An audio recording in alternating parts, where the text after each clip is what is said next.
35-ാം വയസ്സിൽ പ്രശസ്ത ഗായകൻ അന്തരിച്ചു.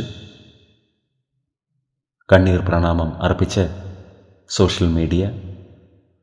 കരൾ രോഗം ബാധിച്ചതിനെ തുടർന്ന് ചികിത്സയിലിരിക്കെയാണ് ഒഡീഷ ഗായകൻ ഹ്യൂമാൻ സാഗർ അന്തരിച്ചത്. ഭുവനേശ്വറിലെ എയിംസിൽ ചികിത്സയിലിരിക്കെ കഴിഞ്ഞ തിങ്കളാഴ്ച രാത്രിയോടെയാണ് അന്ത്യം സംഭവിച്ചത്. അപ്രതീക്ഷിത വേർപാട് ആരാധകരെയും സംഗീത ലോകത്തെയും കണ്ണീരിലാഴ്ത്തിയിരിക്കുന്നു. വോയിസ് ഓഫ് ഒഡീഷ സീസൺ 2-വിൽ വിജയിയായതോടെയാണ് ഹ്യൂമാൻ സാഗർ പ്രശസ്തനായത്. പിന്നീട് നിരവധി സിനിമകളിൽ ഗാനങ്ങൾ ആലപിച്ചു. ഇഷ്ക് തൂ ഹി തൂ എന്ന ചിത്രത്തിലെ ഗാനങ്ങൾ ഹിറ്റായി മാറിയതോടെയാണ് ഹ്യൂമാൻ സാഗർ ഒരു താരമായി വളർന്നത്. പ്രിയ താരത്തിൻ്റെ ആത്മാവിന് നിത്യശാന്തി ലഭിക്കട്ടെ എന്ന് നമുക്ക് പ്രാർത്ഥിക്കാം.